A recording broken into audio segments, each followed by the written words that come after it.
Trasfondo, con Constanza Santamaría. Un podcast original de Radio Pauta, 100.5. En las últimas horas, el país nuevamente se ha visto enfrentado a una emergencia. Esta vez se trata de la lluvia, las calles convertidas en ríos, los pasos bajo nivel inundados, los ríos amenazando con salirse de su cauce, la gente con sacos de arena intentando que el agua no entre a sus casas. Es cierto, se trata de la mayor cantidad de agua caída en pocas horas en décadas. Pero una vez más surge la pregunta de si el Estado está preparado para las catástrofes y cuál es el nivel de respuesta que da a ellas. Ahora son las lluvias intensas, en el verano fueron los incendios, el año pasado también fue el sistema frontal, eventos que dañan la infraestructura pública, interrumpen el transporte, como los trenes, por ejemplo. En 2023, de 345 puentes que tiene EFE a nivel nacional, 4 presentaron problemas. 2 de ellos socavones en el acceso, lo que obligó a suspender los viajes Santiago-Talca por 9 meses. Recién en marzo de este año volvieron a llegar los trenes de la capital a la región del Maule. El año pasado las lluvias provocaron un socavón gigante en un exclusivo edificio construido en las dunas de Reñaca. Se le echó la culpa al colector de aguas lluvias. Este año se repite la historia en otro edificio cerca del Kandinsky y nuevamente un colector parece ser el culpable.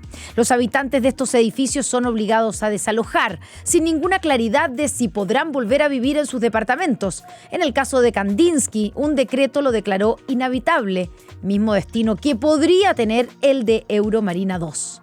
Cada una de estas emergencias alteran la vida de las ciudades y sus habitantes. Y la pregunta es si se pudieron evitar, si se pueden prevenir, o estamos condenados casi por un determinismo a este caos cada vez que la naturaleza u otros fenómenos deciden golpearnos. ¿Debe el Estado enfrentar el cambio climático o debe adaptarse a los cambios que llegan con él? La ministra de Obras Públicas, Jessica López, dijo que estos frentes nos pillan preparados. ¿Es efectivo? ¿Estamos preparados? ¿El Estado está preparado? Bienvenidos a Trasfondo. En este capítulo conversamos con Michel Delerve, experto en gestión de emergencias, reducción de riesgos de desastres y seguridad pública. Michel, bienvenido a Trasfondo.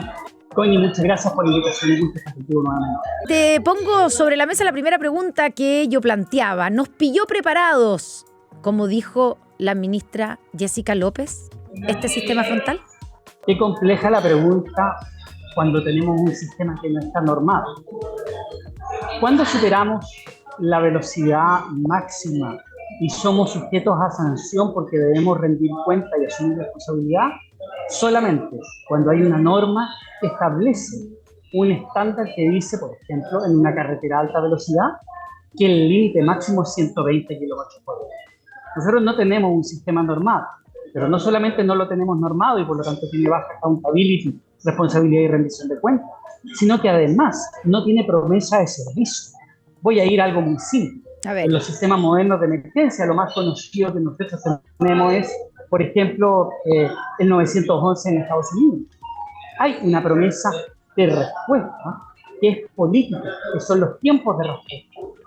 Pero cuando hay un problema, obviamente la responsabilidad y la rendición de cuentas es política y es táctica. En Chile nosotros tenemos promesas de respuesta cuando compramos un artículo online, pero no tenemos promesa de respuesta respecto del Estado cuando tiene que responder a una materia de seguridad pública. Entonces es muy complejo porque básicamente nos deja en un abanico muy amplio de opiniones donde la subjetividad y la autocomplacencia hacen lo suyo. En ese sentido creo que la gran debilidad, creo que esa debilidad, entre otras cosas, oculta resistencia al cambio, es que no nos gusta ser medidos del Estado de Chile, más allá del gobierno que usted, no le gusta responsabilidad y rendición de cuentas a partir de una promesa de servicio en una materia tan importante como es la protección de la vida. Ahora, Michel, ¿qué significa o qué habría significado estar bien preparados? Digamos, ¿se puede hacer mejor?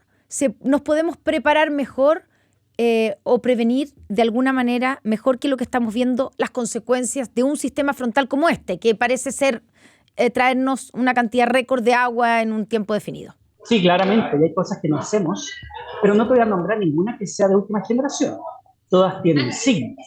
Incluso, por ejemplo, estamos hablando de que el primer sistema número único que integra los sistemas de emergencia no nace como en el 911, sino que nace con el 999 en la década del 30 en Londres, a partir de la muerte solo de 5 personas.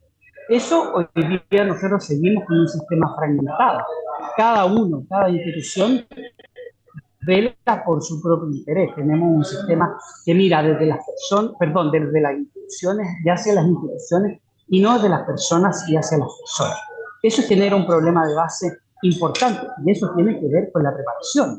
Entonces, mientras tú mencionabas el tema de los socavones, miramos algunos el edificio, otros miran las dunas, cada uno con sus propios y legítimos intereses, y otros miran los colectores. Pero básicamente lo que tenemos es que en menos de un año han fallado 2 colectores, 2 estructuras diseñadas, mantenidas y reguladas por el Estado, pero no hay ninguna rendición de cuentas. Y lo menos es que no vemos hasta el momento un plan que nos diga cómo se están realizando los colectores de aguas lluvias. Y eso que tiene que ver con el actual frente, muy simple. Es que frente a una situación que conocemos ya hace más de una década, podríamos decir 2 décadas, que es el fenómeno de clima extremo, creo que deberíamos estar más preocupados de lo que estamos frente a una situación tan simple, tan concreta, tan tangible como la evacuación de aguas lluvias. Entonces te pongo ejemplos simples, cotidianos y tangibles, donde tenemos un atraso muy importante y por lo tanto mi respuesta es sí, podríamos estar mejor preparados en lo estructural, en lo que tiene que ver con políticas de Estado y también lo que tiene que ver con medidas de gobierno y por cierto, una de ellas, la más básica y más importante, establecer un sistema desde la base hacia el centro y no centralizado como el que tenemos, donde básicamente la comunidad organizada es el primer eslabón y más importante y entrenada, debidamente encadenada con sus gobiernos, en el caso de Chile, a las administraciones locales. Pero eso no ocurre, mientras más te alejas del centro, más débil es nuestra estructura. Michelle, y en ese sentido hablemos de los socavones. Tú pusiste el punto sobre la mesa. Con lo que pasó en Kandinsky el año pasado, ¿qué se podría haber prevenido, o se podría haber prevenido, es la pregunta, lo que pasó ahora en Euromarina 2, pensando en que son edificios que quedan en la misma zona? Parece ser que el origen de los socavones parece ser el mismo, ¿cierto? Colectores de lluvia, de aguas lluvias que, no sé, o están obsoletos o están intervenidos o no se les hizo mantención. Pero se podría haber, ¿qué se debiera haber hecho para que no tengamos que estar frente a un fenómeno más o menos parecido del que ocurrió el año pasado? Lo que ocurrió en el Kandinsky debe haber levantado todas las banderas rojas. La primera tiene que ver con una estructura, la falla de los colectores de aguas lluvias. En segundo lugar, la medida de esa bandera roja debe haber sido una revisión. Y capaz que se haya hecho, pero insisto, accountability, responsabilidad y rendición de cuentas. El Estado debería haber establecido un plan claro que impida incluso la especulación, pero que hasta el momento no nos queda otra que decir. Hasta el momento no hemos visto ningún plan de revisión profunda de los colectores de aguas lluvias en toda esa zona, que es un campo lunar. Por lo tanto, ahí tenemos una medida de la cual desconocemos que se ha hecho y por lo tanto parece que ojos que no ve el corazón que siente, y por lo tanto estructuras que no son visibles pareciera que no están siendo revisadas de la manera que corresponde. Lo que ha ocurrido hace unos pocos días atrás termina básicamente con un fenómeno bastante similar, la rotura de una estructura, que obviamente la temática se va hacia el campo lunar, pero si ese colector de agua lluvia hubiese roto en cualquier otro cerro o en una zona absolutamente urbana y plana, habría generado también muchísimo daño. Ya, el problema no es dónde están construidos esos edificios, sino digamos, los colectores. O sea, en ese sentido, así es. Otra cosa es que discutamos y acordemos si como sociedad queremos que tengamos edificación en esa zona. Pero la ingeniería, y voy a poner un ejemplo en Japón hay un aeropuerto que fue construido ganándole terreno al mar. O sea, hoy día la ingeniería puede construir cosas seguras en cualquier lugar prácticamente. Y por lo tanto, no es que el edificio sea el problema, que además debemos señalar, son edificios que fueron construidos bajo todas las reglamentaciones, normas y estándares que son bastante rígidos, sobre todo en materia específica en nuestro país. Michelle, hablando de los colectores, ¿puede ocurrir que los colectores de aguas lluvias estén obsoletos? Y no solamente ahí, estoy hablando en general, cuando uno ve nuevamente calles anegadas, pasos bajo nivel completamente inundados. Tal vez los colectores de aguas lluvias estaban construidos para la lluvia que teníamos hace 20 años y no para estas lluvias que son intensas en poca cantidad de tiempo. Sí, es posible. Y es posible también de que las estructuras hayan aumentado en la zona determinada y no se haya hecho la corrección sistémica que tiene que ver con colectores de aguas lluvias. Y algo te voy a decir, algo más evidente. Muchas veces tenemos barrios donde tenemos 30 casas y en algún momento dado aparecen 3 torres de edificio, uno mira alrededor y los grifos siguen siendo los mismos. Es decir, no hay una mirada sistémica. Entonces, en materia de los colectores de agua lluvia, también debería ser algo del Estado, pero eso significa responsabilidad y rendición de cuentas por parte del Estado, porque es el Estado el que autoriza básicamente la construcción, por ejemplo, de un edificio. Si efectivamente aquí se aumentó la cantidad de edificios, sin haber adaptado los colectores de agua lluvia, también es responsabilidad del Estado.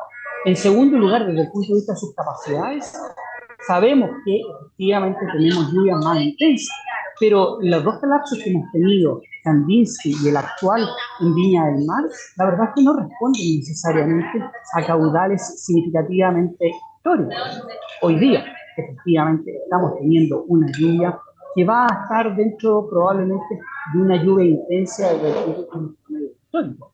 Pero la rotura de esta estructura no ocurrieron en situaciones absolutamente extraordinarias desde el punto de vista de las precipitaciones. Pero vuelvo a lo mismo. Nuestro sistema tiende más bien a buscar un enemigo externo a quien puedes culpar en vez de rendición y responsabilidad. Hablando de rendición y responsabilidad, una de las medidas que se toma y las toma la autoridad ayer es suspender las clases, una de las medidas que se toman es suspender las clases, ¿cierto? En 7 regiones del país, por 2 días. Y viene la pregunta, porque nosotros no estamos acostumbrados, tengo la sensación yo, a prevenir, a actuar antes. Generalmente reaccionamos cuando ya se nos viene el agua encima, cuando se nos viene el fuego, cuando se nos viene el agua, cuando ya tenemos la desgracia. Pero aquí cada vez más sabemos con antelación, no, claro, no podemos saber cuándo venga el fuego, porque además es provocado por el hombre, ya lo sabemos, pero en el caso de sistemas frontales como este, ya sabemos antes de varios días que viene. Y entonces se toman este tipo de decisiones. Y viene toda una discusión. ¿Era necesario hacer una especie de blackout a todos los estudiantes en 7 regiones del país? Y hay varios que critican y dicen que fue una medida exagerada. Pero por otro lado, los países que están acostumbrados a este tipo de emergencias climatológicas toman esas medidas. Yo me acuerdo haber estado viviendo en Nueva York y venía una nevazón y nos mandaron a todos para la casa y Manhattan estaba vacío y todavía no había caído un copo de nieve. Y claro, yo decía, ¿pero por qué si todavía no empieza a nevar? Pero cuando empezó a nevar, lo que ocurrió es que la ciudad estaba vacía y por lo tanto hubo mucho menos problemas, gente que atrapada, incluso heridos, etcétera, accidentes, y fue todo más fácil. Pero acá parece que en Chile o no tenemos esa conciencia porque viene inmediatamente la crítica. A tu juicio, ¿son medidas que están correctas? Lo primero es medida correcta. Lo segundo, comparar con la realidad que tú señalas. Lo que pasa es que en países como Estados Unidos tiene responsabilidad de la fuente, por lo tanto, todo se mide. Por lo tanto, queda claramente establecido a partir de la matemática que probablemente esa decisión es muchísimo más rentable social y económicamente para una ciudad que mantener la ciudad funcionando, porque entre otras cosas nos permite, por ejemplo, desplegar a nuestros equipos de emergencia y establecer una mejor priorización, pero además un despliegue mucho más liviano y más rápido. En el caso nuestro eso no ocurre. Entonces, habiendo dicho que me parece una medida correcta, también tomaría una frase pública. Es que parece que muchas medidas las tomamos cuando el agua casi nos pasa por encima. ¿Cuándo fue tomada esta medida? Esta medida fue tomada cuando ya la situación catastrófica en el sur de Chile, en lo que tiene que ver con la zona de Biobío y Ñuble, ya era una situación muy compleja. Es decir, yo tengo la duda de que, estando bien tomada la decisión a mi punto de vista, tengo la idea de que básicamente aquí nos pasó primero el agua, la lluvia, por encima en lo que estaba ocurriendo en Biobío y en Ñuble, y lo que la autoridad hizo fue que esa situación no se replicara en la zona más poblada del país y principalmente en la capital. Pero eso implica que no se tomó la decisión bajo pronóstico meteorológico. Si la decisión se tomara bajo pronóstico meteorológico, que es el ejemplo que tú colocas, las decisiones debían haber empezado a considerarse alrededor del viernes o jueves de la semana pasada.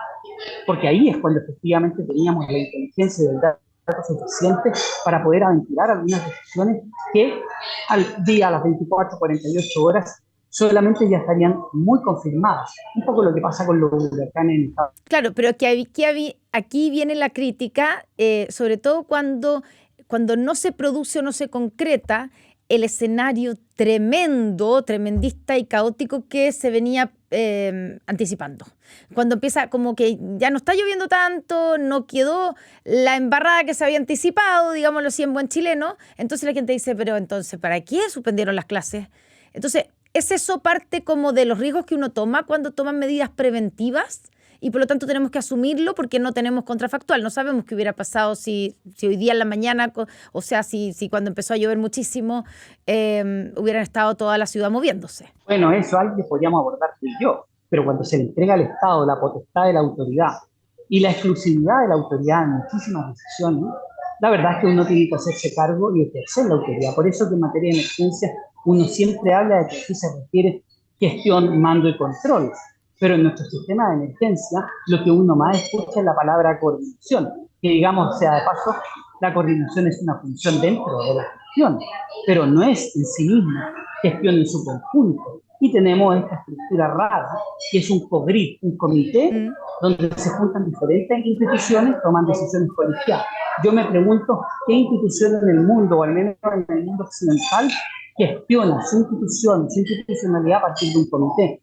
Generamos incluso estos comités incidentales, que lo único que hacen es dispersar la responsabilidad y establecer dificultad para determinar una autoridad que está definida constitucionalmente.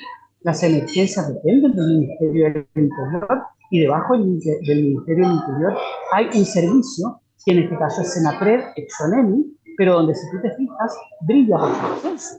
Las únicas veces que aparece Senapred es básicamente para lanzar un mensaje al celular y para decretar una alerta, pero no hay capacidad de gestión, mando y control. Y por lo tanto, me pregunto, ¿eso sería aceptable en Chile si estuviéramos frente a una emergencia sanitaria? Que el Ministerio de Salud o un servicio de salud pasara desapercibido en una emergencia sanitaria. Eso está pasando en Chile. Cuando tú hablas, porque lo dices varias veces, de la accountability, ¿cierto? De dar cuenta y de pedir cuenta a la autoridad. ¿A qué te refieres concretamente? O ya que, como partiste diciendo, no existe la regulación, no podemos pedir accountability. ¿Cómo se pide esa accountability? Para el Estado, porque básicamente, bueno, lo primero sería establecer un sistema normal. Por ejemplo, establecer básicamente, una estructura de gestión, tiempos de respuesta. Voy a otro elemento, un tema muy simple.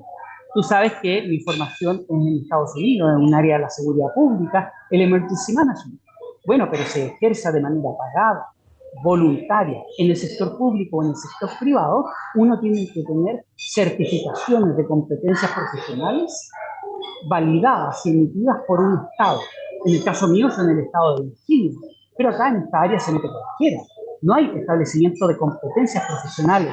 Básicamente, no hay ningún requisito para trabajar en esto y por lo tanto se transforma en una situación de personas que muchas veces ocupan el cargo de autoridad siendo de la escuela de la vida y que básicamente terminan diciendo que bueno, es una persona que tiene experiencia porque su experiencia ha sido construida a partir de 5 años, 10 años trabajando en la institución de emergencia, pero sin ningún tipo de formación. Accountability significaría decir, bueno, cuáles son las certificaciones, las normas que cumple de competencias profesionales esas personas que están trabajando en seguridad pública. Cierro mi idea con esto. ¿A alguien se le ocurriría que un carabinero o un PDI no tuviese ningún tipo de formación para poder arrestar, para poder ocupar un arma y para ejercer y aplicar la ley en la calle? A nadie se le ocurriría, y por eso ellos tienen que tener certificaciones y formación que está debidamente validada por el Estado. pero en materia de emergencia se ocurre en Chile, siendo un componente y un elemento clave en materia de seguridad pública. Michelle, y en ese sentido la pregunta, después de todo lo que has dicho, ¿el Estado está preparado para enfrentar las emergencias? ¿El Estado chileno? Cuando tu sistema no es normado y lo que prima es la improvisación, uno podría decir estamos preparados para improvisar y es súper difícil pasar cuenta respecto de eso porque no tenemos un parámetro objetivo. Cuando tienes fiebre, cuando es posible tener un termómetro y alguien te ha dicho que sobre 37 grados es obviamente fiebre. Ese termómetro y ese parámetro no lo tenemos, entonces es sumamente cómodo para la autoridad. Tanto es así, quiero ir de nuevo a la accountability, es que la figura más presente en esta emergencia ha sido el ministro del Interior subrogante. Sí.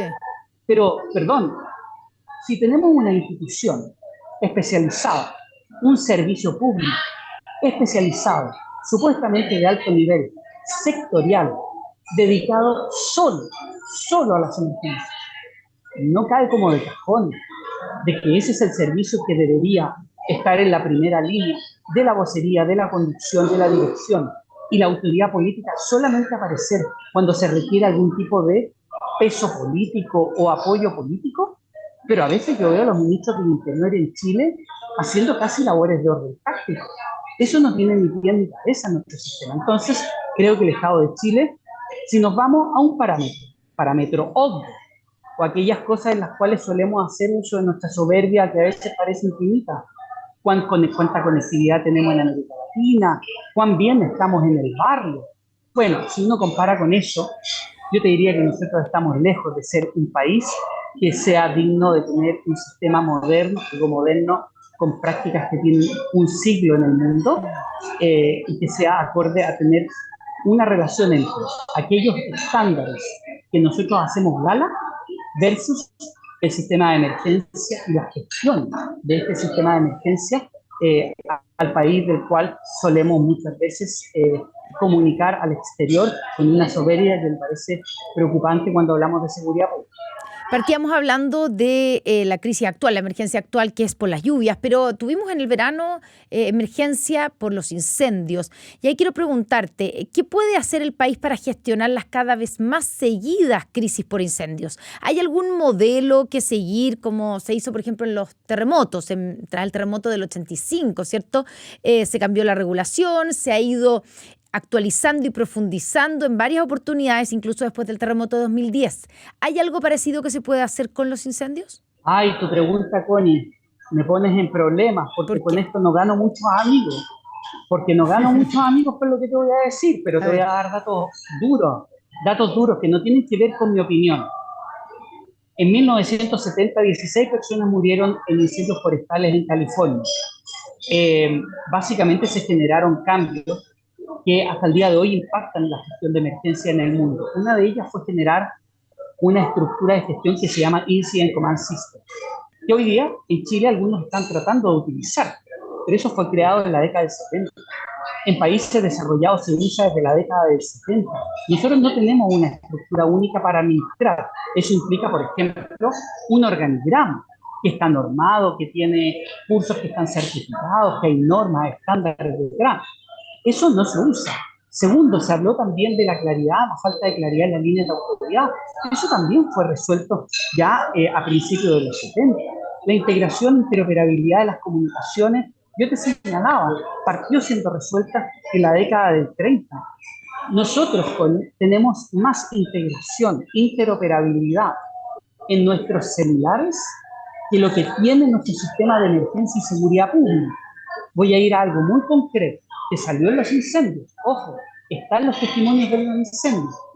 Si tú tienes un incendio forestal como el de Viña, si el bombero quiere comunicarse con el carabinero, tiene que hacerlo igual que en la Primera Guerra Mundial, caminando y hacerlo cara a cara, porque su aparato, su radio, su tecnología no es compatible con la de carabineros con la de bomberos y así sucesivamente.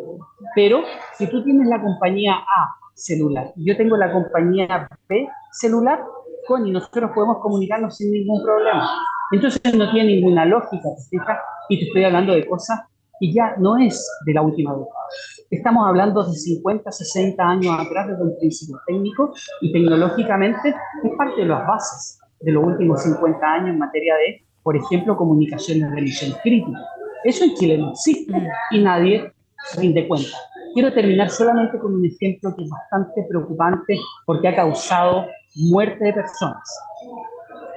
Mira, el sistema famoso ALERT a través de una mensajería celular. La verdad es que, más allá de mi opinión, que yo lo hice presente el año pasado, en mayo, en la Comisión Investigadora de Incendios Forestales, la Comisión de Incendios Forestales tiene alrededor de 4 a 5 párrafos en su informe final aprobado por la Cámara, donde señala que es absolutamente urgente cambiar el sistema y modernizarlo, incluyendo, entre otras cosas, la información de hacia dónde tienes que hacer evacuación. Pero, y tiene que haber redundancia. Bueno, vinieron las lluvias de junio, julio del año pasado, y el sistema seguía siendo el mismo. Te dice que hay que hacer evacuación, pero no te dice hasta dónde o hacia dónde. Vinieron las 127 personas fallecidas en los incendios de Viña del Mar, y el sistema que había sido informado por la Cámara de Diputados seguía siendo el mismo.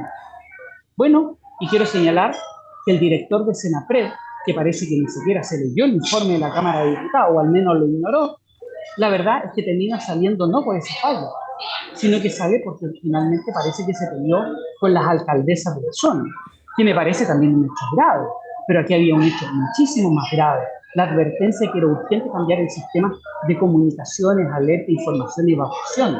Y ahora lo que tenemos es que nuevamente, durante las actuales lluvias, el sistema sigue siendo el mismo, te llega un mensaje celular y nunca te dice hacia dónde hay que evacuar. Por lo tanto, es un pitillo, un sonido del celular con un mensaje que la verdad es que lo que te dice es básicamente, en lo concreto, es que tienes que evacuar, pero nunca una evacuación concreta, organizada. Una evacuación es una operación.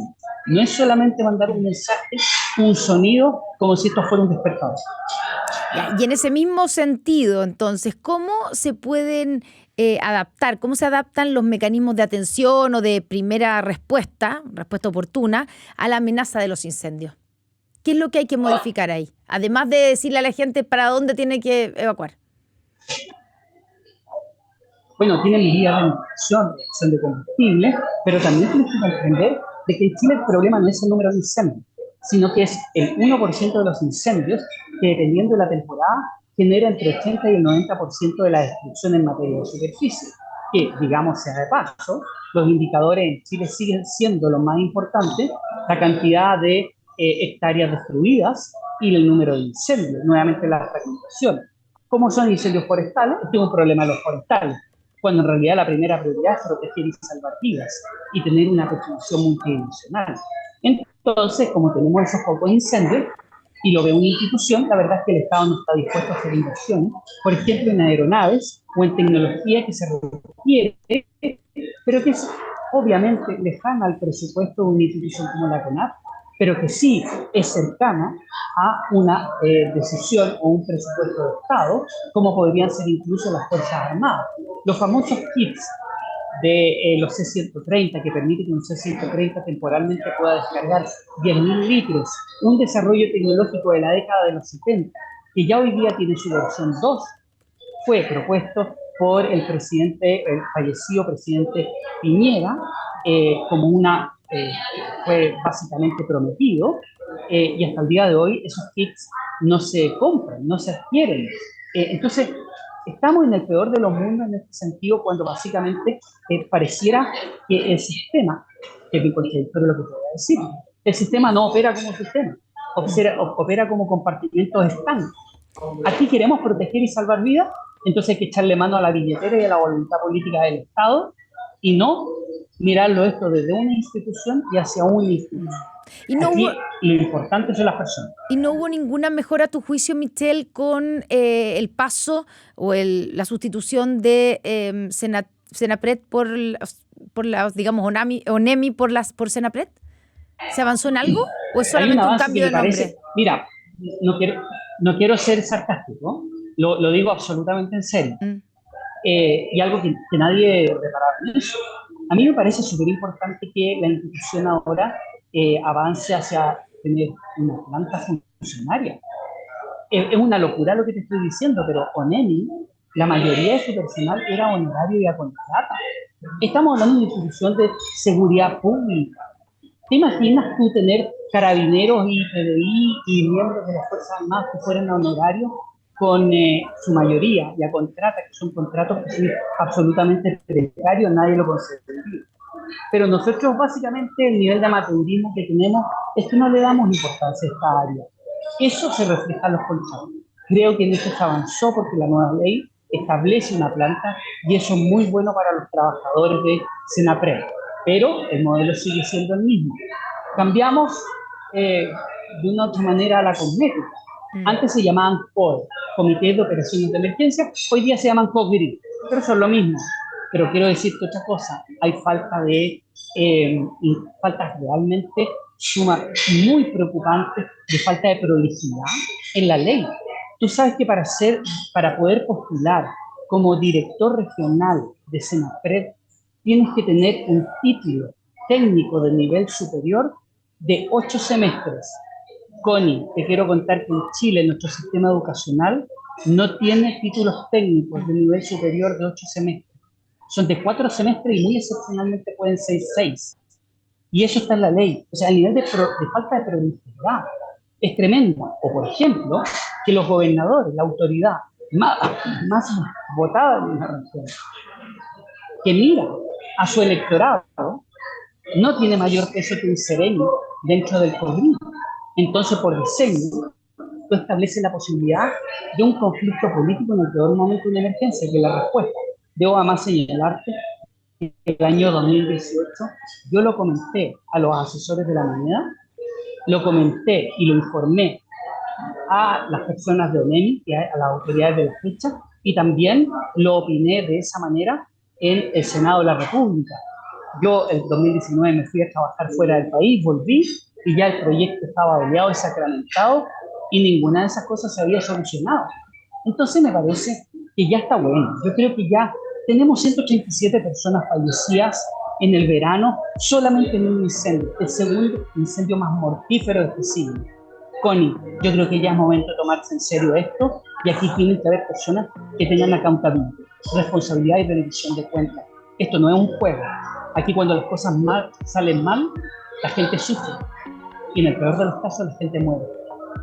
Michel Delerve, experto en gestión de emergencias, reducción de riesgo de desastres y seguridad pública, muchas gracias por esta conversación. Aquí entra a fondo sobre si nuestro Estado está preparado para enfrentar las emergencias y, a juzgar por tus palabras, me da la impresión de que no lo está. Muchas gracias, Michel. Un gran abrazo, Connie, muchas gracias por el contacto y un gusto haber estado contigo. Y nosotros nos vemos en un próximo Trasfondo. Trasfondo con Constanza Santamaría. Un podcast original de Radio Pauta 100.5.